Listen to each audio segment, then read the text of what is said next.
వాగీశాద్యా సుమనసః సర్వార్థానాముపక్రమే యం నత్వా కృతకృత్యా సుస్తన్నమామి గజాననం. గురుబ్రహ్మా గురుర్విష్ణుః గురుర్దేవో మహేశ్వరః గురుసాక్షాత్ పరం బ్రహ్మ తస్మై శ్రీ గురవే నమః. శారదా శారదాంభోజవదనా వదనాంబుజే సర్వదా సర్వదాస్మాకం సన్నిధిః సన్నిధిం క్రియాత్. గురవే సర్వలోకానాం భిషజే భవరోగిణాం నిధయే సర్వవిద్యానాం దక్షిణామూర్తయే నమః. జ్ఞానానందమయం దేవం నిర్మలస్ఫటికాకృతిం ఆధారం సర్వవిద్యానాం హయగ్రీవముపాస్మహే. మాలాం కుండీం చ డమరుం శూలం శంఖం సుదర్శనం దధానం భక్తవరదం దత్తాత్రేయం నమామ్యహం. కాషాయ వస్త్రం గరదండధారిణం కమండలం పద్మకరేణ శంఖం చక్రం గదాభూషితభూషణాఢ్యం శ్రీపాదరాజం శరణం ప్రపద్యే. జితేంద్రియగణాగ్రణీరభిరత పరే బ్రహ్మణి కలౌ శృతిపధావనే అత్రితనయో అవతీర్ణత్వయం. కరాప్తసుకమండల కుమతఖండనే దండభృత్ పరప్రణతవత్సలో జయతి వాసుదేవో గురు. వాసుదేవ సరస్వత్యై భక్తానాం కామధేనవే దత్తాత్రేయ అవతారాయ టెంబే స్వామిన్నమోస్తుతే. నారాయణం నమస్కృత్య నరం చైవ నరోత్తమం దేవీం సరస్వతీం వ్యాసం తతో జయముదీరయేత్. అచతుర్వదనో బ్రహ్మా ద్విబాహురపరో హరి అఫాలలోచనశంభరు భగవాన్ బాదరాయణః. వ్యాసం వసిష్ఠనప్తారం శక్తేః పౌత్రమకల్మషం పరాశరాత్మజం వందే సుఖతాతం తపోనిధిం. యం ప్రవ్రజంతమనుపేతమపేతకృత్యం ద్వైపాయనో విరహ కాతర ఆజుహావ పుత్రేతి తన్మయతయా తరవోభినేదుః తం సర్వభూతహృదయం మునిమానతోస్మి. కృష్ణాయ వాసుదేవాయ దేవకీ నందనాయ చ నందగోపకుమారాయ గోవిందాయ నమో నమః. కృష్ణాయ వాసుదేవాయ దేవకీ నందనాయ చ నందగోపకుమారాయ గోవిందాయ నమో నమః. శృతిస్మృతిపురాణానామాలయం కరుణాలయం నమామి భగవత్పాదశంకరం లోకశంకరం. సదాత్మధ్యాననిరతం విషయేభ్యః పరాంగుఖం నౌమి శాస్త్రేషు నిష్ణాతం చంద్రశేఖరభారతీ. వివేకినం మహాప్రజ్ఞం ధైర్య ఔదార్యక్షమాదినిం సదాభినవపూర్వంతం విద్యాతీర్థగురుం భజే. అజ్ఞానాం జాహ్నవీతీర్థం విద్యాతీర్థం వివేకినాం సర్వేషాం సుఖదం తీర్థం భారతీతీర్థమాశ్రయే. విద్యావినయ సంపన్నం వీతరాగం వివేకినం వందే వేదాంతతత్త్వజ్ఞం విధుశేఖరభారతీ. సర్వచైతన్యరూపాం తాం ఆద్యాం విద్యాంచ ధీమహి బుద్ధిం యానః ప్రచోదయాత్. సభాయే నమః. పరమ పవిత్రమైన కార్తీక మాసంలో శృంగేరి జగద్గురు సంస్థానమైనటువంటి అనంతపురం పట్టణంలో వేంచేసి ఉన్నటువంటి శారదా పరమేశ్వరి సమేతమైనటువంటి శంకరమఠంలో శ్రీమద్భాగవత ప్రవచనంలో 4వ రోజులో ఉన్నాం. పంచమస్కంధం చివరిలో శ్రీమద్భాగవతం పంచమస్కంధం చివరిలో జీవులందరూ కూడా జాగ్రత్తగా ఉండడానికి నరక వర్ణన చేశారు. అంటే ఏం చేస్తే ఏ నరకం వస్తుంది, అంటే మనం చేసేటువంటి నిత్యంగా చేసేటువంటి పాపాలకి ఫలితాలు ఎట్లా ఉంటాయి అని మనని హెచ్చరించడానికి వ్యాస భగవానుడు సుఖయోగిందుల ద్వారా పరీక్షణ్ మహారాజుకు చెప్తున్నారు. అంటే ఏ పాపం చేస్తే దానికి ఫలం ఏం అనుభవించాలి, అనుభవించనిదే పాపం పోదు అని. అట్లా 28 నరక వర్ణనలు చేశారు. అనేకమైనటువంటి నరక ద్వారాలు ఉన్నాయి. అందులో 28 నరక మార్గాలని గురించి చెప్తున్నారు. పరీక్షణ్ మహారాజు సుఖయోగిందుల వారిని అడిగారు, అయ్యా లోకంలో తప్పు చేసిన వాడందరికీ శిక్ష ఉంటుందని విన్నాము, ఎటువంటి తప్పులకి ఎటువంటి శిక్షలు ఉంటాయి అని అడగడం జరిగింది. దానికి సుఖయోగిందుల వారు చెప్తున్నారు, నాయన నరకాలు అనేకం. ఈ జగత్తుకి యొక్క మధ్య భాగంలో దక్షిణ దిక్కులో భూమికి కింద భాగంలో నరక అనేటువంటిది లోకం ఉంది నాయన. ఈ నరకంలో పితృదేవతలకు అధిపతి అయినటువంటి సమవర్తి అయిన యమధర్మరాజు ఉంటాడు. పితృలోకానికి రాజు ఎవరంటే యమధర్మరాజు. అతను ధర్మానికి సూచకంగా ఉంటాడు, ధర్మం తప్పడు. జీవుల యొక్క పాపపుణ్యాలని ఎప్పటికప్పుడు నమోదు చేస్తూ సమవర్తిగా ఉంటాడట. అంటే వీళ్ళు వాళ్ళు అనేటువంటి భేదం లేకుండా ఏ క్షణంలో ఎవరిని ఎక్కడికి తీసుకెళ్ళాలి, ఎటువంటి శిక్ష వేయాలి. మరి నరకాలుంటే అదేం మతం అండి? భారతదేశం అంటే భారతదేశంలో సనాతన ధర్మంలో నరకం గురించి ఎందుకు చెప్పారంటే, నరకము యొక్క ఉద్దేశం ఏంటంటే మనిషిని పాపము తొలగింపజేసి పుణ్యాత్ముడుగా చేయడానికి. అది అంటే మామూలుగా మనం ఏదన్నా ఒక కార్యక్రమంలో ఏదైనా వ్రతం చేసినా పుణ్యం చేసినా వెంటనే అంటారు ఇది చేస్తే ఇది వస్తుందని. అట్లాగే నరకంలో ప్రవేశించినప్పుడు యమధర్మరాజు జీవులు చేసినటువంటి పాపాలకి శిక్షలు వేసి ఆ శిక్ష ద్వారా వాడి యొక్క పాప ప్రాయశ్చిత్తాన్ని పూర్తి చేస్తాడు. అక్కడితో అతని పాపం వెళ్ళిపోతుంది. ఆ పాపం మళ్ళీ రెండవసారి ఆవృత్తి, అంటే ఆ పాపానికి సంబంధించిన పనిష్మెంట్ రెండవసారి ఉండదు. అంటే మనకి దీన్ని బట్టే మనకి పీనల్ కోడ్లో కూడా ఒక మాట అన్నారు, ఒక వ్యక్తికి ఒకే శిక్ష వేయాలి కానీ 2 శిక్షలు వేయకూడదని. ఒకే కేసులో 2 శిక్షలు ఉండవు. ఇద్దరు కేసు పెట్టారు కదా అని చెప్పి ఇద్దరి గురించి వాదనలు వేరే వింటారు కానీ శిక్ష మాత్రం ఒకటే ఉంటుంది. అట్లాగే యమధర్మరాజు శిక్ష వేసిన తర్వాత అతడు పవిత్రుడైపోతాడు. అతన్ని పవిత్రీకరించడానికి, అతన్ని శుద్ధంగా చేయడానికి పరబ్రహ్మ సృష్టించినటువంటి దేవతా సృష్టిలో యమధర్మరాజు కూడా ఒకడు. ఇతన్ని పితృదేవతల యొక్క అధిపతి అంటారు.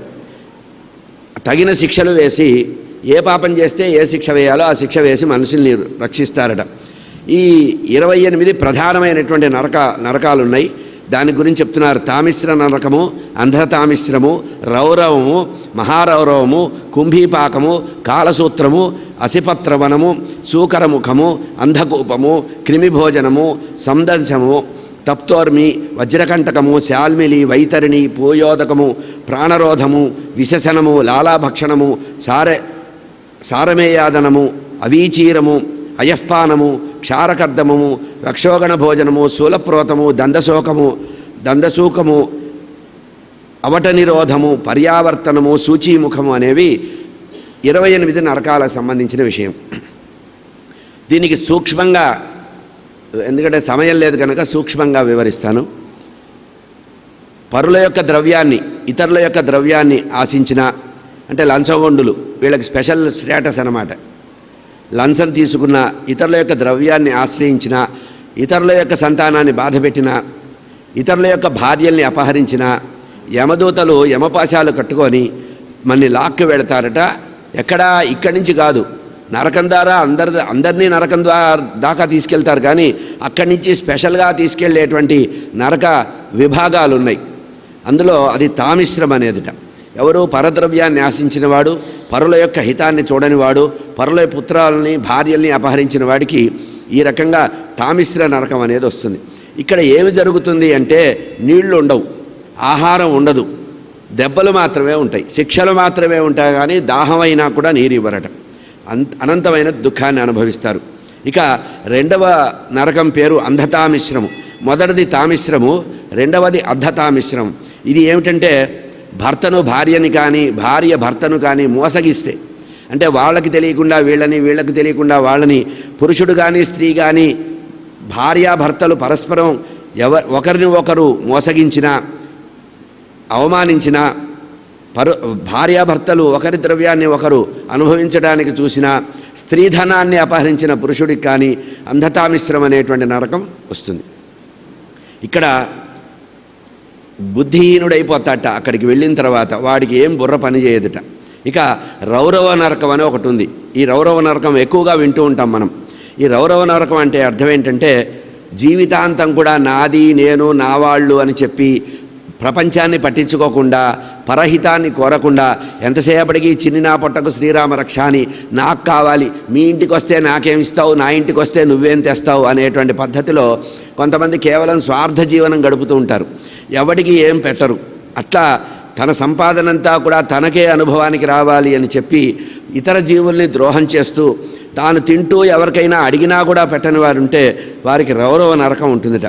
ఈ రౌరవ నరకంలో రేచు కుక్కలు ఉంటాయట. రురువు అంటే కుక్క, అదొక రకమైన వేట కుక్క లాంటిది. అది శరీరాన్నంతా కూడా లాగివేసేసి తన యొక్క కోరలతో లాగివేసి చేస్తుందట. ఈ లాగివేసేటప్పుడు యమదూతలు ఏం చేస్తారటంటే నువ్వు బలాన్ని రోజు ఇది చేసావు, ఇది చేసావు అని వాళ్ళు రూల్ తప్పి ప్రవర్తించరట. చిత్రగుప్తుడు ఇచ్చినటువంటి లిస్టు దగ్గర పెట్టుకొని వాళ్ళకి పొద్దున్న లేస్తే మన టైం టేబుల్ ఫిక్స్ అవుతుంది. మనకి ఎన్ని గంటలకి కొరడా దెబ్బలు కొట్టాలి, ఎన్ని గంటలకి నూనెలో వేయించాలి, ఎన్ని గంటలకి రాళ్లతో కొట్టాలి, ఇవన్నీ కూడా మనకి వాళ్ళ దగ్గర స్లిప్పులు ఉంటాయి ఎప్పటికప్పుడు, అది దగ్గర పెట్టుకొని దాని ప్రకారం శిక్ష వేస్తారట. ఇక మహారౌరవం అని ఇంకో నరకం ఉంది. అదేంటంటే కేవలం తన శరీరాన్నే పోషించుకుంటాడు, సంపాదిస్తాడు, కానీ కుటుంబంలో భార్య పిల్లలకు కూడా తిండి పెట్టడు. వండిన పదార్థం అంతా వాడే పళ్ళెల్లో వేసుకొని వాడొక్కడే తినేస్తాడు, ఇతరుల గురించి ఆలోచించడు. బయట సమాజం గురించి కానీ కుటుంబంలో గురించి కానీ వాడి గురించి మాత్రమే వాడు ఆలోచించేవాడు మహారౌరవ నరకానికి వెళతాడు. పరుల ద్రవ్యాన్ని, ఇక నరకానికి వెళ్ళినప్పుడు ఇటువంటి వాడికి ఆకలి అవుతోందంటే అట్ట కొట్టేటప్పుడు ఆకలి అవుతోందంటే ఆకలి అవుతోందా, కాలో చెయ్యో తిను అంటారట. ఎవడి కాలు చెయ్యి వాడే. ఎందుకంటే ఇంతకాలం నువ్వు సంపాదించిన సంపాదంతా నువ్వే అనుభవించావుగా, ఈ కష్టం కూడా నువ్వే అనుభవించని చెప్పి మన శరీరంలో ఉండే మాంసమే మన్ని తినమని చెప్తారట. తినకపోతే కొడతారట. కనుక మనని మనమే కొరుక్కొని తినవలసిన పరిస్థితి వస్తుంది. ఇక కుంభీపాక నరకం అని ఒకటి ఉంది. కుంభీపాక ఇది కూడా ప్రసిద్ధంగా విన్నదే. ప్రాణంతో ఉన్న పశువుల్ని మెడకోసి రక్తం కారుతూ గిలగిలా తన్నుకుంటుంటే దాన్ని సంహరించి దాని మాంసాన్ని వండుకొని తినేవాడికి కుంభీపాక నరకం వస్తుంది. అందుకనే మహాభారతంలో మీకు కథ ఉంది ఒకటి, మనకి చాలా పవిత్రమైనటువంటి కథ. ఇది మన మాంసం అమ్మేటువంటి ధర్మవ్యాధుడి కథ ఉంది. ధర్మవ్యాధుడు పరమధర్మాత్ముట, ఎవరో చంపి ఎక్కడో చంపి ఉన్నటువంటి ఆ మాంసాన్ని తెచ్చి అమ్మేవాట, హింసా దోషం లేకుండా. కనుక ఇక్కడ కుంభీపాకం ఎవరికంటే చక్కగా ఆరోగ్యంగా ఆడుతూ పాడుతూ తిరుగుతున్న దాన్ని పట్టుకొచ్చి దానిలో కొంచెం నోట్లో నీళ్లు పోసి దాని మెడని కత్తిరించి రకరకాలు మనం వింటున్నాం కదా, హలాలు గిలాలు వింటున్నామే, అటువంటివి చేసిన వాడికి కుంభీపాక నరకం వస్తుంది. ఇక ఈ కుంభీపాక నరకంలో ఏం చేస్తారంటే బాగా ఉడుకుతున్నటువంటి వేడి సలసలా కాగుతున్నటువంటి నూనె గంగాళల్లో వేస్తారట మన శరీరాన్ని, వేసి బాగా అటు ఇటు తిప్పుతారట. ఎందుకంటే జంతువులను అట్లాగే వాడు తిన్నాడుగా, కనుక అదే పద్ధతిలో వాడిని చేస్తారు. అయ్యో అయ్యో అని మొత్తుకుంటూ ఉంటారట. ఇందులో ఒక స్పెషల్ ఏంటంటే నరకంలో శిక్షలు వేసేటప్పుడు బాధ తెలుస్తుందట కానీ ప్రాణం పోదుట. వాడు ఎక్కడ వేసినా ప్రాణం పోదు, అనుభవించడానికి మాత్రమే ఉంటుందట. మనం ఎప్పుడైనా బాధపడుతుంటే గుర్తు చేస్తారట, నువ్వు బలాన్ని రోజు ఆ పశువుని తిన్నావు, ఈ పక్షిని తిన్నావు, వాడిని చంపి తిన్నావు, వీడిని చంపి తిన్నావు అని లిస్టులో లేని శిక్షలు వెయ్యరు అని చెప్తున్నారు. ఇక ఇక్కడ ఈ నరకంలో అనుభవిస్తున్నప్పుట తాను అంతకుముందు ఏ జంతువునైతే చంపాడో ఆ జంతువు నవ్వుతో నిలబడుతుందట ఎదురుగా, నువ్వు నన్ను ఆ రోజు తిన్నావు కదా, ఇగో ఇది నీకు పనిష్మెంటు అని. కనుక జాగ్రత్తగా ఉండాలి అని చెప్పడానికి చెప్తున్నారు. ఇక కాలసూత్రం అనేటువంటిది ఇంకొక నరకం ఉంది. ఇదేంటంటే తండ్రికి కానీ బ్రాహ్మణులకు కానీ ద్రోహం చేస్తే, తండ్రికి ద్రోహం చేసినా బ్రాహ్మణులకు ద్రోహం చేసినా కాలసూత్రం అనేటువంటి దీంట్లో వేస్తారట. ఇది ఎట్లా ఉంటుందంటే సమప్రదేశంగా ఉంటుందంటే దోశ పెనంలాగా ఉంటుంది.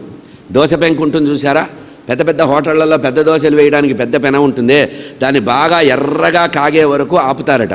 అప్పుడు ఈ జీవిని ఎవడైతే తండ్రిని మోసం చేశాడో, బ్రాహ్మణునికి అవమానం చేశాడో వాడిని దాని మీద వేసి తిప్పుతారట, అటు ఇటు తిప్పుతారట. ఇది కాలసూత్రము అనేటువంటి ఇది. దీన్ని బట్టి చూస్తే సమాజంలో చాలామంది ఇక్కడ క్యూ కట్టాల్సిందే.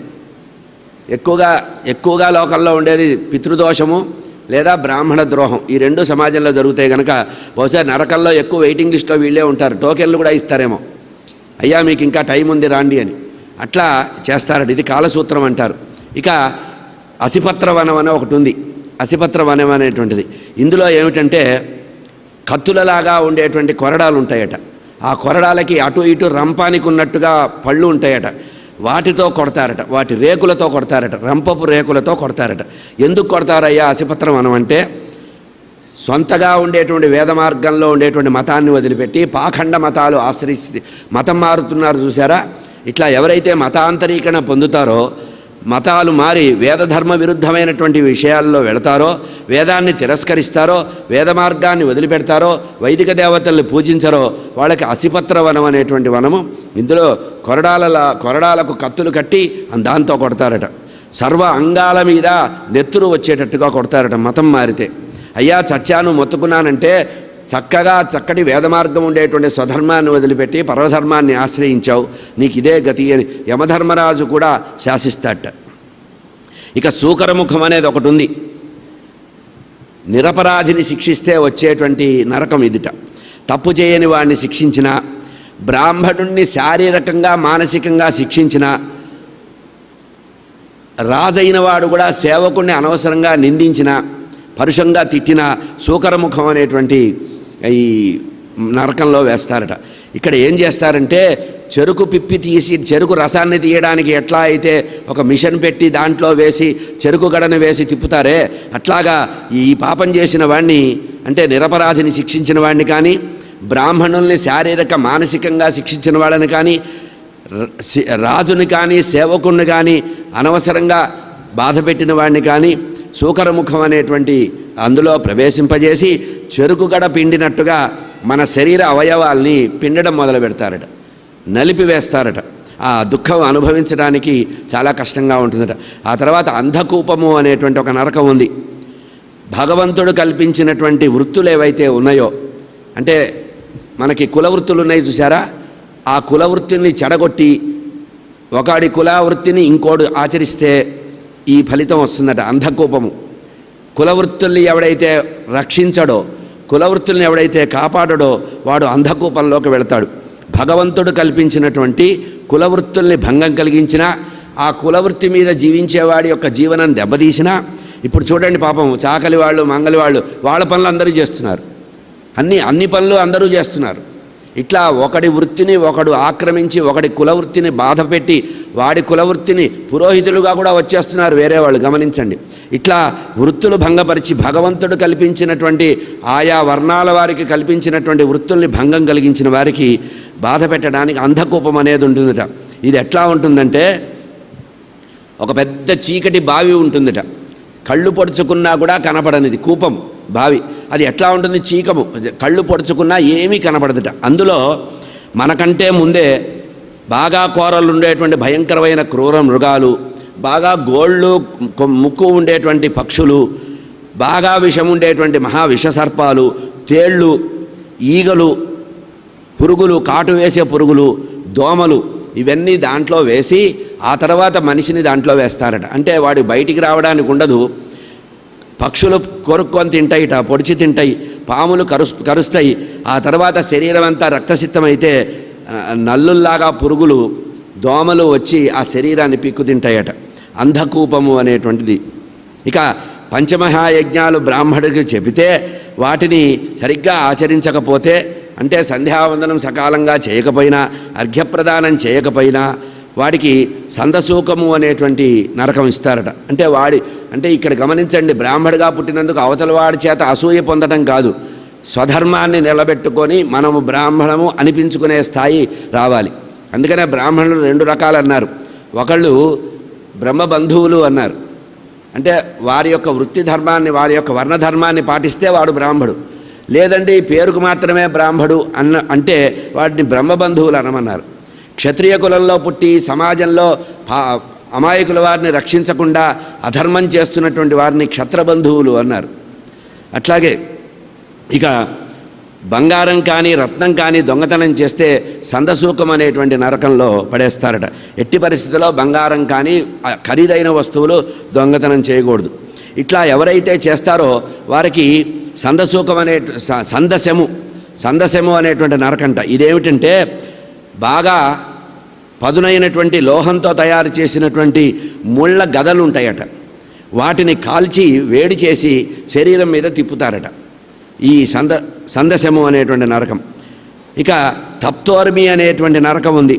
ఇది ఏమిటంటే ఇతర స్త్రీలని పొందినటువంటి పురుషుడు కానీ ఇతర పురుషుల్ని వాంఛించినటువంటి స్త్రీకి కానీ ఈ శిక్ష ఉంటుందట, తప్తోర్మి అనేటువంటిది. ఇది ఎట్లాంటిదంటే లోహంతో తయారు చేసినటువంటి ముళ్ళ కంచెలు ఒంటి నిండా చుట్టి కొడతారట. ఏది, స్త్రీ పురుషులు రహస్యంగా ఒకరిని ఒకరు తెలియకుండా పరపురుషుణ్ణి ఆశించిన స్త్రీ కానీ పరస్త్రీని ఆశించిన పురుషుడికి కానీ తప్తోర్మి అనేటువంటి నరకం వస్తుంది. అందుకనే సనాతనమైన వైదిక సంప్రదాయంలో ప్రవర్తనకి శీల సంరక్షణ కోసము చాలా శాస్త్రం చెప్పారు. మనకి చెప్పిన శాస్త్రాల్లో శీల సంరక్షణ, ఎవరి క్యారెక్టర్ వాడు కాపాడుకోవాలి. అందుకనే దీనికి ఇంగ్లీష్లో చెప్తే అర్థమవుతుంది, when character is lost everything last. అదొక్కటి కాపాడుకున్నవాడు పరమాత్మ అనుగ్రహానికి కారకం అవుతాడు. అందుకనే దీన్ని నియంత్రించుకోవడానికే మనస్సుని నియంత్రించుకోవడానికే మన వాళ్ళు చిన్నప్పుడే పెళ్ళిళ్ళు చేయడం, చిన్నప్పుడే మనిషిని జీవితంలో సక్రమ మార్గం పెట్టడం, ఇవన్నీ పెట్టడంలో ఉద్దేశం ఏంటంటే మనిషికి ప్రాపంచికమైనటువంటి దేహ సంబంధమైనటువంటి విషయాలు తెలిసేటప్పటికే వాడికి ఒక స్థిరమైన జీవితాన్ని ఇస్తారు. అంటే వాడు అప్పటికే జీవితంలో వాడికంటూ ఒక బాధ్యత ఇస్తే అన్నీ ఉన్నవి ఇస్తారు అణిగి ఉంటుందన్నారు. ఏవీ లేని ఇస్తారు ఎగిరి పడుతుందంటారే, బాధ్యత లేని జీవితం విశృంఖలంగా ఉంటుంది. అందుకనే పూర్వకాలంలో కుటుంబ ధర్మం అనేది సక్రమంగా ఏర్పాటు చేసేవాళ్ళు. ఇక కొంతమంది పశువులతో కూడా సంగమించే వాళ్ళు ఉంటారట. దుర్మార్గమైన ప్రవర్తన మనం అప్పుడప్పుడు పేపర్లో చూస్తుంటాం. ఇట్లా ఉన్నవాడికి వజ్రంతో తయారు చేసిన ముళ్ళతో శాల్బిలి వృక్షము అంటే బూరుగ చెట్టు మొత్తం బూరుగు చెట్టుకి మొత్తం ముళ్ళు ఉంటాయి. ఆ ముళ్ళు ఉన్నటువంటి బూరుగు చెట్టులాగా ఉండేటువంటి ఆ శిలతో చేసిన అంటే ఇనుముతో చేసినటువంటి వృక్షం ఉంటుందట.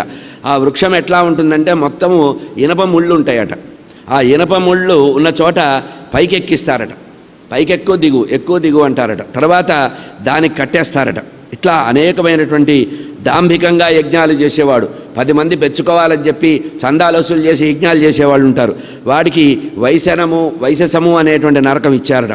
ఇట్లా అనేక రకమైనటువంటి నరకాలు చెప్పారు. ఇక బ్రాహ్మణుడు యొక్క ధనాన్ని ఎవడైతే అపహరిస్తాడో, బ్రాహ్మణుడు యొక్క భార్యని ఎవడు అపహరిస్తాడో వాడికి లాలాభక్షణము అనేటువంటి నరకంలో వేస్తారట. ఇక గ్రామం యొక్క సంపదని దోచినవాడు, దేవాలయం యొక్క సంపద దోచినవాడు, దేవాలయానికి సంబంధించినటువంటి ఆస్తుల్ని అపహరించేవాడు, దేవాలయ మాన్యాలు భూముల్ని ఎవడైతే దాన్ని అనుభవించాలనుకుంటాడో వాడికి కూడా లాలాభక్షణము అనేటువంటిది. జీవితంలో కూట సాక్ష్యం చెప్పేవాడు అంటే అబద్ధపు సాక్ష్యాలు చెప్పేవాళ్ళు ఉంటారు. వాడికి యమదూతలు అవీచీరము అనేటువంటి నరకంలో వేస్తారట. ఇక బ్రాహ్మణ వైశ్య ఇతర వర్ణాల వారు పొరపాటున అంటే ఈ 3 వర్ణాల వారు బ్రాహ్మణ క్షత్రియ వైశ్యులు 3 వర్ణాల వారు ఎట్టి పరిస్థితుల్లో మద్యపానం చేయకూడదట. ఇతర వర్ణాల వారికి మద్యపానం చెప్పారు కానీ మొదటి 3 వర్ణాల వారు ఎట్టి పరిస్థితుల్లో బ్రాహ్మణ వైశ్య క్షత్రియులు, బ్రాహ్మణ క్షత్రియ వైశ్యులు 3 వర్ణాల వారు ఎప్పుడూ కూడా మద్యపానం చేయకూడదట. అట్లా ఒకవేళ పొరపాటున ఈ 3 వర్ణాల వారు కనుక మద్యపానం చేస్తే వారికి అయఃపానము అనేటువంటి నరకం ఇస్తారట. అంటే ఏమిటంటే సీసము బాగా కరిగించి ఆ సీసం తాగిస్తారట.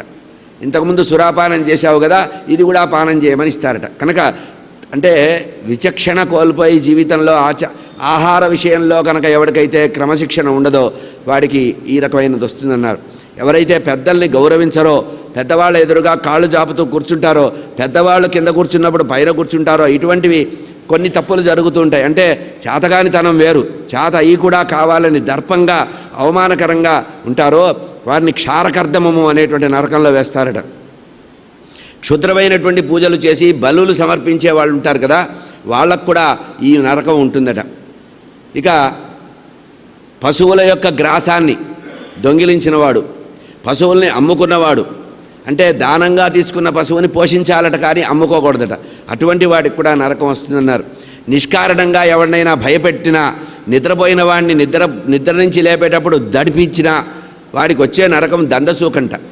నిద్రలో ఉన్నవాడిని బెదిరించి లేపకూడదట, మెల్లిగా లేపాలట. మెల్లిమెల్లిగా లేపాలన్నారు.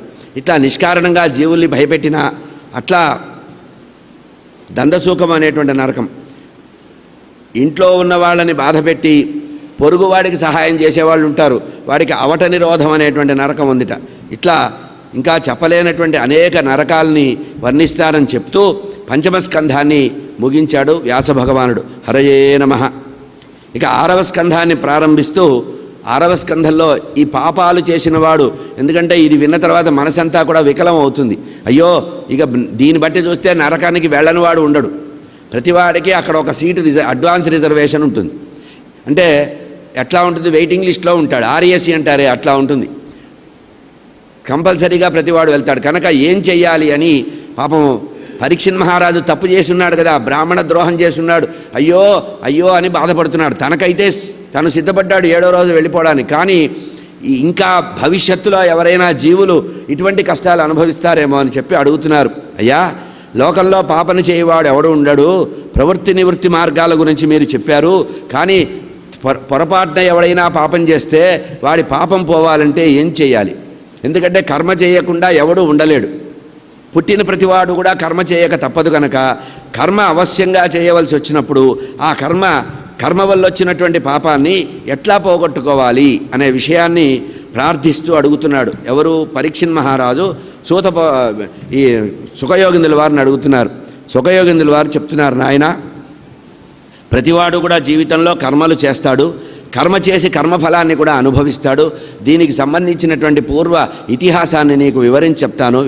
ఎందుకంటే పాపము అనేక లక్షణాలు, ఒక విషయంలో పాపం రాదు కనుక మీరు ఇప్పుడే నానా విధమైన నరకాలు చెప్పారు కనుక ఈ నరకాలు విన్న తర్వాత నరకాన్ని రానివాడే ఉండడు అనుకున్నారు కదా అని చెప్తున్నాడు. దానికి క్వచిన్ నివృత్తతే భద్రాత్మ క్వచిచ్చరతి తప్పున ప్రాయశ్చిత్తం అతోసార్థం మన్యే కుంజర శోచవతు.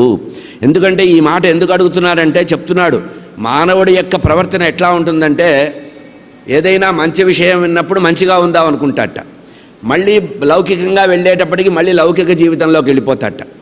ఎట్లా ఉంది అంటే కుంజర శౌచంలాగా ఉంది. అంటే ఏనుగు స్నానం చేస్తుందట. ఏనుగు తన మీద ఉండే మలినమంతా పోవడానికి చెరువులోనో నదిలోనో ఎక్కడికో వెళ్ళి స్నానం చేస్తుందట. 2 గంటలు 3 గంటలు బ్రహ్మాండంగా స్నానం చేస్తుంది. చిరమైన స్నానం చేసి బయటికి ఒడ్డుకొస్తుందట. అక్కడ బురద దుమ్ము ఉంటుంది, మళ్ళీ అదంతా కూడా తొండంతో మీద జల్లుకొని వెళుతుందట. స్నానం చేయడానికి వెళ్ళొచ్చింది, వెళ్ళేటప్పటికంటే వచ్చేటప్పుడు మురికి ఎక్కువ ఉంటుందట. అట్లాగే క్వచిన్ నివర్తతే భద్రాత్మ, పాపం పోవడానికి ఎప్పటికప్పుడు ప్రయత్నం చేస్తాడు. క్వచిత్ చరతి తత్పునః ప్రాయశ్చిత్తం అతోపార్థం మన్యే కుంజర శౌచవదు. అంటే మానవుడు ఎట్లా ఉంటాడంటే పాపాలు చేస్తుంటాడు, పుణ్యం చేస్తుంటాడు, పుణ్యం వల్ల పాపం పోతుంది అనుకుంటాడు. ఇట్లా పాపకృత్యాల గురించి ఆలోచిస్తూ గజస్నానంలాగా గడుపుతున్నారు. కనుక మనిషి సుఖపడాలంటే, పాపం నుంచి దూరం కావాలంటే ఏం చెయ్యాలి అని అంటున్నాడు. అంటే అప్పుడు సుఖయోగిందుల వారు ఒక మాట చెప్తున్నారు, నాయన, నీ యొక్క మనోవేదన నాకు అర్థమైంది, జీవులందరి గురించి నువ్వు ఎట్లా అర్థం చేసుకుంటున్నావో నాకు అర్థమైంది. కర్మణా కర్మ నిర్హార నహ్య అత్యాంతిక ఇష్యతే అవిద్యత్ అధికారత్వాత్ ప్రాయశ్చిత్తం విమర్శనం. నాయన, లోకంలో తెలిసి కానీ తెలియక కానీ చేస్తే పాపము ఉంటుంది, కానీ కొన్ని పాపాలు మాత్రమే తెలియక చేస్తే వచ్చే వాటికి ఉంటుంది. కర్మము చేతను నిర్మూలనము కాదు. ఇది ప్రధానంగా గుర్తుపెట్టుకోవాలి. ప్రపంచంలో ఉండే వేరే మతాలకి సనాతనమైన భారతీయ మతానికి తేడా ఏంటంటే అనుభవిస్తే కానీ కర్మ పోదు. మనం చేసిన కర్మకి అనుభవ రూపకంగానే పోతుంది. కనుక యమధర్మరాజు ఎందుకున్నాడంటే మనకి శిక్షలు వేయడానికి లేడు, మన పాపాన్ని తీసివేయడానికి, పాపాన్ని కడిగివేయడానికి. అంటే అనుభవిస్తే పాపం పోతుంది. కర్మము చేత కర్మము నిర్మూలనను కాదు, తెలియనేరక తానే కర్మము చేసిన తత్ప్రతికృతి ఉనరింపవలయు కల్మష విదూర. అంటే ఏమిటంటే తెలియక చేసిన పాపానికి మాత్రమే ప్రాయశ్చిత్తం ఉంది, తెలిసి చేసిన పాపానికి ప్రాయశ్చిత్తం లేదు. 6 రోజులు పాపం చేసి ఓ దేవా నువ్వు ఉత్తముండవు నేను పాతకుండానంటే పాపాలు పోవు, గుర్తుపెట్టుకోవాలి. సమాజంలో ఇప్పుడు జరుగుతుంది అదే కదా. 6 రోజులు పాపం అడ్డంగా చేస్తారు, చివరికి వెళ్ళి బోల్లో నిలబడి నేను పాపిని అంటే ఏదో చేస్తాడు పోతుంది అనుకుంటారు. ఇది భ్రమ. భాగవతం తీర్పిస్తోంది, కర్మము చేత కర్మము నిర్మూలనము కాదు, తెలియనేరక తానే కర్మములు చేసినా తత్ప్రతిక్రియం వనరింపవలయు. పొరపాటున ఎప్పుడైనా అజ్ఞానం చేత కానీ పొరపాటు చేత కానీ తప్పని పరిస్థితుల్లో కానీ ఏదైనా చిన్న పాపాలు చేస్తే వాటికి ప్రాయశ్చిత్తాలు ఉన్నాయి. మనం నిత్యనైమిత్తిక కర్మలు చేయడం వల్ల ప్రాయశ్చిత్త కర్మ అవుతుంది. అంటే మనం నిత్యం చేసేటువంటి సంధ్యావందనం కానీ, అర్ఘ్యప్రదానం కానీ, జపము కానీ, హోమం కానీ, ఉపవాసాది క్రియలు కానీ, దానాల వల్ల కానీ తెలియక చేసిన పాపాలు పోతాయి. కనుక తెలిసి చేస్తే అది దుష్కర్మే, తెలియక చేస్తే అది అజ్ఞానం చేత చేయబడింది. కనుక ప్రాయశ్చిత్తం అనేది ఉంది నాయన. నాశ్నత పథ్యమేవాన్నం వ్యాధయో అభిభవంతి ఏవం నియమకృతరాజన్ శనై క్షేమాయ కల్పతే. ఇక్కడ మంచి ఉదాహరణ చెప్తున్నాడు. వైద్యుడి దగ్గరికి మనం వెళతాం. వైద్యుడి దగ్గరికి వెళ్ళినప్పుడు మనకి పథ్యం చెప్తాడు, అరే ఇది తినకు అది తినకని, లేదా ఏదైనా ఔషధం ఇస్తాడు. ఔషధ గుణం తెలియకపోయినా ఎట్లా అయితే ఔషధాన్ని సేవిస్తే రోగం తగ్గుతుందో, అంటే ఏదన్నా చేదు మంది ఇచ్చినా కూడా మనం వేసుకుంటే అది తగ్గుతుంది. ఇది తగ్గుతుందా లేదా అని అనుమానపడితే వేరే విషయం. అట్లాగే తెలిసి చేసినా తెలియక చేసినా పాపం అనేటువంటి ఫలితం మన మీద ఉంటుంది. కానీ కొన్ని పాపాలకి వైద్య చికిత్సలాగా కొన్ని ప్రాయశ్చిత్తాలు ఉన్నాయి అని చెప్పాడు. అంటే మహా దుర్మార్గమైనటువంటి పాపాలకి ప్రాయశ్చిత్తం లేదు, కానీ చిన్న చిన్న పాపాలకి ఉన్నాయి అని చెప్తున్నాడు. అయితే ఈ పాపం ఎట్లా పరిహారం చేసుకోవాలి, పాపాన్ని ఎట్లా పోగొట్టుకోవాలి అన్నదానికి పరీక్షణ్ మహారాజుకు సుఖయోగందుల వారు చెప్తున్నారు. తపసా బ్రహ్మచర్యేణ శమేన నియమేన చ దానేన చ త్యాగేన సత్యశౌచాభ్యాం యమేన నియమేన చ. ఇన్ని రకాల పద్ధతులు చెప్పాడు. ఇన్నిట్లలో దేని చేతైనా కూడా మనం పోగొట్టుకోవచ్చు. దేహవాక్ బుద్ధిజం ధీర ధర్మజ్ఞా శ్రద్ధయాన్వితా క్షిపంతి అఘం మహదపి వేణుగుల్మ వివానల. దానికి ఉదాహరణ కూడా చెప్పాడు. ఇక్కడ ఏంటంటే తపస్సు చేత కానీ, కఠినమైన బ్రహ్మచర్యం చేత కానీ, లేదా శమదమాది షడ్గుణ సంపత్తి చేత కానీ కొంతవరకు పాపాన్ని పోగొట్టుకోవచ్చు. అంతేకాకుండా త్యాగేనైకైన అమృతత్వ మానసు, త్యాగము ఉన్నదంతా త్యాగం చేయడం వల్ల కూడా పాప పరిహారం జరుగుతుంది. సత్యమును అనుష్ఠించినా కూడా పాపం పోతుంది. శౌచము నిత్యము శుచిగా ఉన్నవాడికి కూడా పాపం పోతుందట. యమనియమాదుల చేత కూడా పాపం పోయే అవకాశం ఉంటుంది. తపమున బ్రహ్మచర్యమున దానములన్ శమసత్ తపంబులన్ జపముల సత్యశౌచముల సన్నియమాది నియమంబులన్ కృపానిపుడలు ధర్మవర్తనులు నిక్కము హృత్తను వాక్యపున్ తనువులను తంత్రులు చెంది శతపర్వ వనములు నేర్చు కైవడిన్. దీనికి ఉదాహరణ చెప్తున్నాడు. దయార్ద్ర హృదయులైనటువంటి వారు, ధర్మవర్తనులు బాగా అప్పటికే దయార్ద్ర హృదయం ఉన్నవాడు, అప్పటికే ధర్మవర్తనలో ఉన్నవాడు తపస్సు చేత కానీ, కఠినమైన బ్రహ్మచర్యం చేత కానీ, దానము చేత కానీ, అంతరింద్రియ నిగ్రహం చేత కానీ, బాహ్యేంద్రియ నిగ్రహం చేత కానీ, జపం చేత కానీ, సత్యనిష్ట చేత కానీ, శుచిత్వం చేత కానీ, యమనియమాదుల యొక్క ఆచరణ వల్ల కానీ, ఉత్తమ గుణాలు అలవర్చుకోవడం వల్ల కానీ మనోవాక్కాయ కర్మలకు సంబంధించిన పాపాలని పోగొట్టుకోవచ్చు. ఇది కొంతవరకే. ఇక దీనికి చెప్తున్నా, ఇక ఎక్సెప్షనల్గా కొంత ఉందిట. అంటే ప్రత్యేకమైనటువంటి స్పెషల్ రూల్ అంటారు చూసారా, అట్లా కొంతమందికి ప్రత్యేకంగా ఉంటుందిట. అది ఏమిటంటే కేచిత్ కేవలయా భక్త్యా, కేవలము వాసుదేవుడి మీద, నారాయణ పరబ్రహ్మ మీద భక్తి చేస్తే కేవల భక్తి ద్వారా కూడా భగవంతుడు మనకి వశమవుతాడు. కేచిత్ కేవలయా భక్త్యా వాసుదేవ పరాయణా అఘం ధున్వంతి కార్ష్ణేన నిహారవిమ భాస్కర. ఉదాహరణ చెప్తున్నారు. కొందరు పుణ్యవర్తనులు గోపకుమార పదారవింద జానంద మరందపాన కలనారత షట్పతిస్థుతులవుచు గోవిందపరాయణులు విమలవేషులు దోషమడంతురు ఆత్మలందు చెందిన భక్తి చేత రవిచేకొను మంచు అడంచు కవిడి. ఎట్లా అయితే పొగమంచు సూర్యోదయం చేత, సూర్యుడు ఉదయించగానే సూర్యకిరణాల వల్ల అప్పటిదాకా అంధకారం వ్యాపించినటువంటి అంధకారం ఎట్లా తొలగిపోతుందో, మంచు పొరలు తొలగిపోతాయో, అట్లాగే నందనందనుడి యొక్క పాదార విందాల్ని సేవించి ఆ భగవంతుడి యొక్క కృపాని ఆస్వాదించిన వాడు ఎట్లా అయితే, అటువంటి వాడు మాత్రమే హృదయంలో పరిపూర్ణంగా భగవంతుడిని భావన చేస్తే, అటువంటి పుణ్యాత్తులు మాత్రమే నిరాడంబరమైనటువంటి జీవితం గడిపితే, నారాయణ భక్తి పరిపూర్ణంగా కలిగి ఉంటే వారు కొంచెం అప్పుడప్పుడు ఎక్కడో కానీ అట్లాంటి వాళ్ళు పాపాలు పోగొట్టుకోరు. ఇక్కడ చెప్పింది ఏమిటి? కేచిత్ కేవలయా భక్త్యా. కేవల భక్తి అంటే స్వల్ప భక్తి అని కాదు, భక్తియే పరమార్థంగా భావన చేసినవాడు, భగవద్భక్తి తప్పించి ఇంకోటి తెలియనివాడు. అటువంటి వాళ్ళు కేచిత్ కేవలయా భక్త్యా, భక్తి మార్గం కంటే జ్ఞాన మార్గము గొప్పది కాదు, అది తెలుసుకోవాలి. జ్ఞాన మార్గం గొప్పదే కానీ భక్తి మార్గం కంటే ఏది గొప్పది కాదు. ముక్తికి ప్రధానమైనది భక్తియే కనుక భక్తియే ప్రధానము. భక్తిగా కంటే జ్ఞానము శ్రేష్టం కాదు. జ్ఞాన మార్గం ద్వారా భక్తి వచ్చిన వాడికి తొందరగా భక్తి వస్తుంది, అంతేగాని జ్ఞానము ద్వారా జ్ఞానం అప్పటికే సంపాదించి దాని మీద భక్తిని జోడిస్తే అప్పుడు బంగారానికి పరిమళం మెరుగు వచ్చినట్టుగా వస్తుంది. చీకట్లు కనుక ఎట్లా అయితే సూర్యభగవానుడి యొక్క వెలుగు కిరణాలు పారదొలుతాయో అట్లా భక్తి ప్రభావం చేత పాపాలు పోయే అవకాశం ఉంది నాయన. దీనికి సంబంధించిన ఒక రహస్యం చెప్తాను, దాన్ని వినవలసింది అన్నాడు. హరికి అర్థము ప్రాణము అర్పించిన వాని కైవల్యం ఇవ్వనికి లేదు, వనజలోచను భక్తజరు సేవించు వాని కైవల్యం ఇవ్వనికి లేదు, వైకుంఠ నిర్మల వ్రతపరుడైనట్టి వానికి కైవల్యం ఇవ్వనికి లేదు, సరసిజోదురు కథాశ్రవణలోలుండైన వాని కైవల్యం ఇవ్వరికి లేదు. ఇక్కడ ప్రధానంగా చెప్తున్నారు ఏంటంటే కైవల్యం అంటే మోక్షం ఎవడికి వస్తుందంటే ఇతర ప్రాపంచిక విషయాలు వదిలిపెట్టేయండి, ఎట్లా బతికాడనేది ప్రధానం కాదు. ఎవరైతే నిరంతరము హరి మీదే అర్థము ప్రాణము సమర్పిస్తాడో, తనకుండే సర్వస్వాన్ని కూడా హరికి సమర్పిస్తాడో వాడికి వచ్చే పుణ్యం ఎవడికి రాదు. పుండరీకాక్షుడైనటువంటి వాడికి ఎవడైతే భక్తుడై ఉంటాడో, నిరంతరము పుండరీకాక్షుడిని ఎవడైతే సేవిస్తాడో వాడికి ముక్తి వస్తుంది. ఎవరైతే నారాయణమూర్తి విషయంలో ఏకాదశి మొదలైనటువంటి ఉపవాసాలు చేస్తారో వాడికి వచ్చే పుణ్యం ఎవడికి రాదు.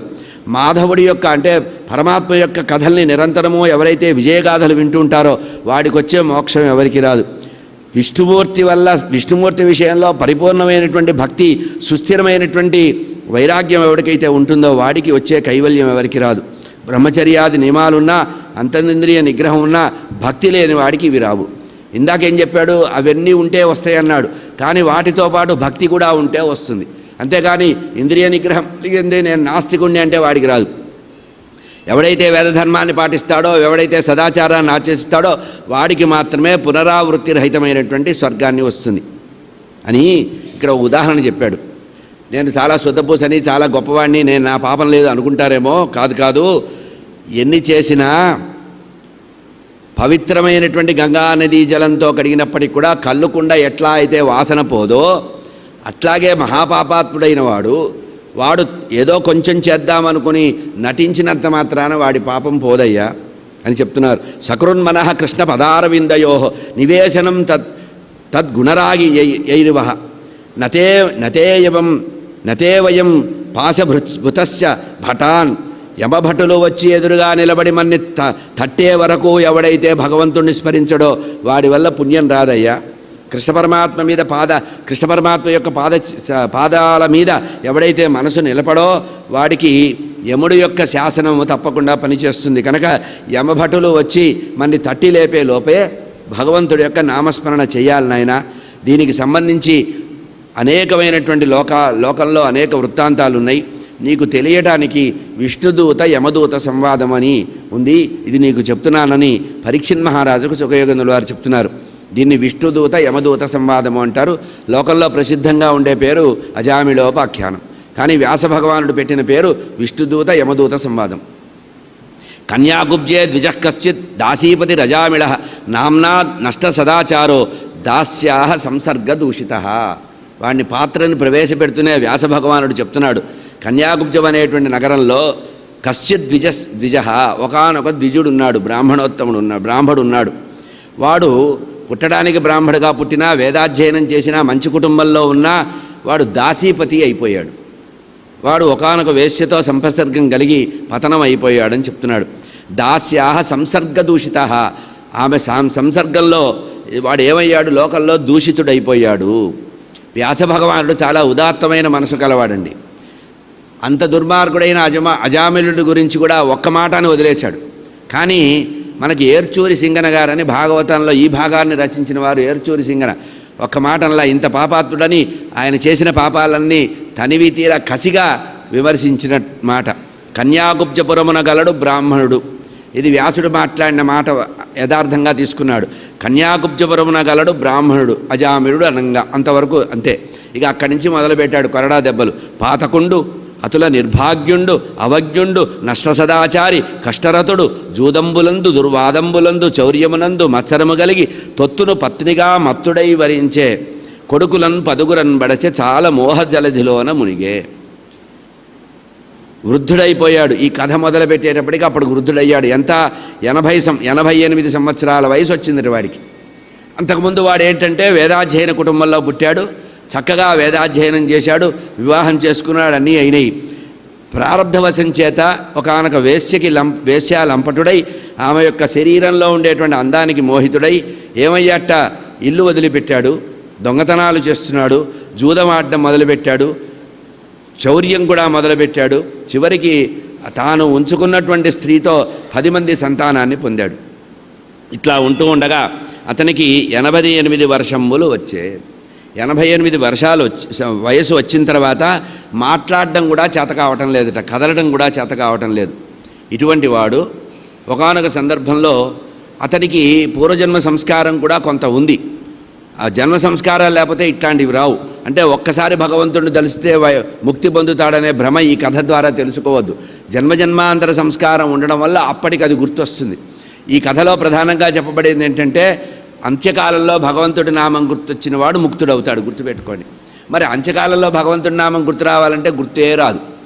ఎందుకంటే ఒంటి నిండా సూదులు పైపులు వేస్తారు, ముఖం మీద ఒక మాస్క్ వేస్తారు. వాడు వీలైనంత వరకు వాడు బ్యాంకులో ఎంత బ్యాలెన్స్ ఉంటే అంత లాగే వరకు మన నోట్లోంచి మాట రానివ్వరు, మాట్లాడినివ్వరు. వెంటిలేటర్లో ఉన్నాడు అంటారు. ఎందుకంటే వాడి బ్యాంకులో వెళ్ళగానే ఫస్టే అడుగుతారు, మీకు ఏమన్నా ఆరోగ్యశ్రీ ఉందా అండి, ఇన్సూరెన్స్ ఉందా అని ఫస్ట్ అడుగుతారు. ఎలిజిబిలిటీ ఎంత ఉంది, ముందు కార్డు ఇవ్వబట్టాడు. అంటే దాని నెంబర్ బట్టి మీకు 50 లక్షలు ఉంటే 49 లక్షలు అయ్యే వరకు బాగానే ఉందండి, ప్రయత్నం చేస్తున్నామంటారు. చివరిలో లాభం లేదండి, ఎవరికైనా కబురు పంపించమంటాడు. కనుక అప్పుడు భగవంతుడి యొక్క నామం గుర్తొచ్చే అవకాశమే రాదు. కనుక చిన్నప్పటి నుంచి మనము దీన్ని అభ్యాసం చెయ్యాలి, చేయించాలి. మనం ఏ పని చేస్తున్నా భగవన్నామస్మరణ చేశామనుకోండి, ఈ విషయంలో ఉత్తర భారతదేశం వాళ్ళకి చేతులెత్తి నమస్కరించాలి. వాళ్ళు ఏ పని చేసినా భగవన్నామమే చేస్తారు. ఏ పని చేసినా మీరు బృందావనం కానీ, అయోధ్య కానీ, లేదా ఇతర కాశీక్షేత్రం కానీ ఎక్కడికన్నా వెళ్ళండి, వాళ్ళు ఏ పని చేస్తున్నా కూడా భగవన్నామంతోనే చేస్తారు. రాధే రాధే అంటారు, లేదా రామరామ అంటారు, శివశివ అంటారు, ఏదో ఒకటి. ఇంకా కొంతమంది జ్ఞానులు ఉన్నారు, కొంతమంది ఆశ్రమాల్లో కొంతమంది చూస్తే కనబడుతుంది, వాళ్ళు నిత్యనైమిత్తికంగా ఉండేటువంటి వాళ్ళు వస్తువులు వాడుకునే వస్తువులకు కూడా వాళ్ళు పేర్లు పెడతారు. నీరు కావాలంటే ఒక పేరు, భగవంతుడి పేరు. పాలు కావాలంటే ఒక భగవంతుడి పేరు. ఆహారం కావాలంటే భగవంతుడి పేరు. నిద్రపోవడానికి పక్క వేయమంటే అంటే వాళ్ళు నిత్యం వాడేటువంటి పదాలన్నీ ఉండే వొకాబులరీ ఇదంతా కూడా భగవంతుడి నామమే పెడతారు. రామ, కృష్ణ, శివ, లక్ష్మణ, సీత, రాధ, ఇట్లా. అంటే అర్థం ఏంటంటే మన శరీరంలో మనం నోరు తెరిస్తే భగవంతుడి నామమే రావాలి. ఇట్లా వచ్చినప్పుడు అంత్యకాలంలో భగవంతుడి నామం గుర్తు రావడంలో ఎటువంటి సందేహం లేదు. కనుక నిరంతర భగవన్నామం అనేది ఉచ్ఛ్వాస నిశ్వాసంలో బంధించండి. నేను ఎక్కడ చెప్పినా ఒక్కడే చెప్తాను, ఇంతకంటే వేరే చెప్పడం నాకు రాదు. ఉచ్ఛ్వాస నిశ్వాసంలో భగవంతుడి యొక్క నామాన్ని బంధించండి. శ్వాస తీసుకున్నా, శ్వాస నిలిపినా, శ్వాస వదిలినా, మనం నిలపం గనక ఆ మాట చెప్పాల్సిన అవసరం లేదు. శ్వాస నిలిపే శక్తి మన వారికి ఎవరికీ లేదు. మనం నిలుపుతాం అనుకుంటాం కానీ నిలపం. శ్వాస చేస్తూనే ఉంటాం, ఉచ్ఛ్వాస నిశ్వాస జరుగుతూనే ఉంటాయి మనకి. ఇది ఒక తోలుతిత్తి లాంటిది శరీరం. ఇది చేస్తూ చేస్తూ చేస్తూ ఎప్పుడో అలసిపోతుంది, లేదా ఎక్కడో రంధ్రం పడుతుంది, మళ్ళీ మాటు వేసుకుంటాం, లేదా ప్యాచ్ వర్క్ చేసుకుంటాం, కొన్నాళ్ళు నడుపుతాం, మళ్ళీ ఏదో వాలు వేసుకున్నాడంటాడు, కిడ్నీ మారాడంటాడు, లంగ్స్ మార్చినాడంటాడు, అది లివర్ మార్చాడంటాడు. ఇదంతా ప్యాచ్ వర్కే. పంచర్ షాప్లో పంచర్ చేయడమే, అంతకంటే ఏం లేదు. అతికింది అతికినట్టే ఉంటుంది. కనుక భగవన్నామాన్ని ఆశ్రయించాలి. ఉచ్ఛ్వాస నిశ్వాసంలో భగవంతుడి నామం పెడితే భగవంతుడు పవిత్రంగా మనని అనుగ్రహిస్తారు. ఇక్కడ చెప్పింది అది. ఇతనికి అదృష్టం ఏంటంటే జన్మజన్మాంతర సుకృతంలో 10 మంది సంతానం కలిగితే చివరి వాడి పేరు నారాయణట, 10వ పిల్లవాడి పేరు నారాయణ. ఇక్కడ ఈ ఘట్టంలో మనం తెలుసుకోవాల్సిన ఇంకో రహస్యం ఏంటంటే మన పిల్లల పేర్లు భగవంతుడి పేరు ఎందుకు పెట్టాలంటే కనీసం ఆ రకంగా పిల్లల్ని పిలుస్తాం. ఒకప్పుడు భగవంతుడి పేరు పెట్టేవాళ్ళు కానీ మారు పేర్లతో పిలిచేవాళ్ళు. చిన్న, బుజ్జి, కన్నా, బాబు అని పిలుస్తారు. పేర్లు సగం సగం కట్ చేసి పెడతారు పిలవడంలో కూడా. అందుకనే 3 అక్షరాల పేర్లు 2 అక్షరాల పేర్లు వచ్చినాయి ఈ స్టైల్లో. ఎందుకంటే కట్ చేయడానికి వీలు లేకుండా. చూడండి, చాలామంది చూస్తారు అపశబ్దం అపార్థం వచ్చేటట్టుగా పిలుస్తారు పేర్లు. భగవంతుడి పేర్లు పెట్టినా కూడా అసలు భగవంతుడి పేర్లు పెట్టాలి లేనే లేవు. కనీసం పిల్లల పేర్లు భగవంతుడి పేరు పెట్టినా వాడిని పిలవటానికైనా భగవంతుడిని పిలుస్తాం. అదే అజయమిళోపఖ్యానంలో కనబడింది. 10వ పేరు ఇక్కడ కూడా భాగవతంలో స్పష్టంగా మాట లేదు కానీ ఉత్తర భారతదేశంలో ఉండే గ్రంథాల్లో ఒక అందమైన మాట ఉంది. ఎంతమందికి పేర్లు పెడతాడు, పేరు కూడా పెట్టలేదట చివరి పిల్లవాడికి. 10వ సంతానానికి పేరు కూడా పెట్టలేదట. కానీ అడవిలో గ్రామంలో అందరూ వెళ్ళగొడితే అడవిలో గుడి చేసుకొని ఉన్నట్ట. అక్కడే దొంగతనాలు చేస్తూ బతికేవాడు. అయితే ఒకానొక సందర్భంలో ఏదో పని మీద బయటికి వెళ్ళినప్పుడు ఎవడో సాధువు వచ్చాట. దాహం అవుతుందని వచ్చాట. వాడు మంచినీళ్ళు కావాలి, నీళ్లు తాగుదామని వచ్చినాడట. వస్తే అరుగు మీద కూర్చున్నాడు. లోపలికి వెళ్ళి నీళ్లు తెస్తాను నాయన అని ఈమె వేస్తేనే లోపలికి వెళ్ళి నీళ్లు తెచ్చిందట. నీళ్లు తెచ్చినప్పుడు పిల్లవాడు వచ్చాడు, తల్లితో పాటు కొంగు పట్టుకొని వచ్చినాడు. అమ్మ, పిల్లవాడి పేరేంటంటే ఇంకా పేరేం పెట్టలేదండి. అప్పటికే పిల్లవాడు పెద్దవాడు అయ్యాడు, 4-5 సంవత్సరాలు. అయ్యో నారాయణ నారాయణ నారాయణ అన్నట్ట. ఎందుకంటే అతను భగవన్నామం చేసేవాడు. ఈ నారాయణ అని పేరు పెట్టేటవాడికి అదే పేరు పెట్టాడు అనుకొని ఆ పిల్లవాడిని నారాయణ అని పిలవడం మొదలుపెట్టింది. అంటే బారసాల కూడా చేయలే దుర్మార్గుడు. అంటే తాను పెట్టిన పేరు కూడా కాదు, అంటే భగవంతుడే నిర్ణయించి ఈ పేరు పెట్టరా బాబు, దీనివల్లన్నా నీకు ముక్తి వస్తుంది అన్నట్టుగా నారాయణ అని పేరు పెట్టారట. ఆ పిల్లవాడికి చివరి పిల్లవాడికి నారాయణ అని పేరు పెట్టారు. అందరూ పెద్దవాళ్ళు అయ్యారు, తిరుగుతున్నారు. 88 ఏళ్ల సంవత్సరంలో చివరిలో పుట్టిన పిల్లవాడు కనుక వీడు చిన్న పిల్లవాడు తండ్రి దగ్గర ఉన్నాడు. వాడు తండ్రి దగ్గర ఆడుకుంటున్నాడు. అయితే ఆ పిల్లవాడిని వీడు ఎక్కడికి కదలలేడు, అజామినుడు ఎక్కడికి కదలలేడు, వృద్ధుడైపోయాడు, పాక్కుంటూ వెళ్ళడమే. కనుక ఆ పసిపిల్లవాడితోనే ఆడుతూ పాడుతూ, వాడితోనే తింటూ, వాడితోనే స్నానం చేస్తూ, వాడితోనే నిద్రపోతూ ఉండేవాట. అత్యంత పాన భోజన కృత్యంబులు ఆ పిల్లవాడితోనే గడిపేవాట. ఇట్లా ఉంటూ ఉండగా ఒకానొక సందర్భంలో వాడికి అంత్యకాలం వచ్చింది, పోయే కాలం వచ్చింది. అంత్యకాలం అంటే అదే కదా తెలుగులో చెప్పుకోవాలంటే. యమదూతలు పైనుంచి వస్తున్నారు, నల్లగా ఉన్నారు, యమపాశాలు పెట్టుకొని వస్తున్నారు. సయేవ వర్తమానోజ్ఞో మృత్యుకాల ఉపస్థితే, మృత్యుకాలం వచ్చింది, మృత్యు అట్లా వచ్చింది. ఆ సమయంలో వాళ్ళు వస్తుంటే మతించకార తనయే బాలే నారాయణాహ్వయే, ఆ అవతలెక్కడో ఆడుకుంటున్న పిల్లవాడిని చూసి ఆ పిల్లవాడిని పిలిచాట. అప్పుడు కూడా భగవంతుడి నామం చేయాలని కాదు, అక్కడ వచ్చిన సిట్యువేషన్ అనుకోకుండా ఇన్సిడెంటల్గా జరిగింది. ఏంటంటే పైనుంచి యమదూతలు వస్తున్నారు, ఎదురుగా పిల్లవాడు ఎక్కడో రోడ్డు దాటుతున్నట్టుగా ఆడుకుంటున్నాడు, నారాయణ అని పిలిచాట. ఒకటి కాదు, 2 సార్లు కాదు, 3 సార్లు పిలిచాట, నారాయణ నారాయణ నారాయణ అని. హ్రస్వము దీర్ఘము ప్లుతమనుంది, ప్లుతంగా పిలిచాడని చెప్పాడు వ్యాస భగవానుడు. ప్లుతం అంటే దీర్ఘంగా పిలిచాడు, నారాయణ అని పిలిచాట.